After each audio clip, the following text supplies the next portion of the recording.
Vijay NDA கூட பேசிட்டு இருக்காரு, வரலாம். வராமலும் போகலாம். 2 ஆப்ஷனும் இருக்கு. ஆமா. இவர் வருவாருக்கு வாய்ப்பு இருக்கு. இவர் பேசிட்டு இருக்காருன்றத நான் திரும்ப திரும்ப பதிவு பண்றேன். என்னமோ நம்முடைய விருப்பம் மாரி, உங்க விருப்பம் ஏன்? உன் தலைவன் விருப்பம் ஏன்? ரகசிய பேச்சுவார்த்தை நடத்தின்னுருக்கிறான். அப்புறம் என்ன இப்ப தனியா வந்து பேசுறீங்க? இதுல கொஞ்சம் மாறுபாடுகள் வரும்பொழுது, விஜய கொஞ்சம் அடிக்கணுன்ற மாரி இதுல, இவர்கள் நேரடியாக ஏதாவது தொடும்பொழுது, அவர் வந்து கேட்கிறாரு. 10 தொகுதி சொல்ல சொல்லு. சொல்ல 10 சொல்லுங்க. உண்மைய சொல்றேன். விஜய் எல்லாம் ஏன் கேட்கிறீங்க? புஷி ஆனந்த சொல்ல சொல்லுங்க. அது ரொம்ப 10 கஷ்டம். தொகுதி. ம். இல்ல அவங்கள இந்த வராத ஆளுங்க இருக்காங்கல்ல. ஆமா. அவள வரிசையா நிப்பாட்டி விழா, விழா, விழா, எல்லாம் விழா, விழா. விழா, அந்த ஆ விழா. அந்த விழா நாயகர்கள சொல்ல சொல்லுங்க. இவர்களு மாவட்ட செயலாளர் கூட்டம். இப்ப மாவட்ட செயலாளர் எங்க இருக்காங்க சொல்லுங்க? பாதி பேர் ஆஸ்பத்திரியில இருக்காங்கண்ணே. மலேசியால இருக்கிறாங்க. ஓ! பாதி பேரா ஜனநாயகனுக்காக. 2, 3 பேர் ஆஸ்பத்திரியில இருக்கிறாங்க. மலேசியால இருக்கிறாங்க எல்லாம். சரிதான்.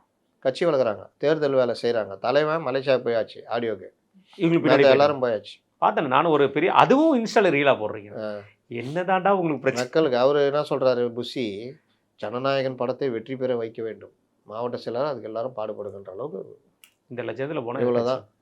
இதுல இன்னும் இருக்கிறதே 3, 4 மாசம் தான்.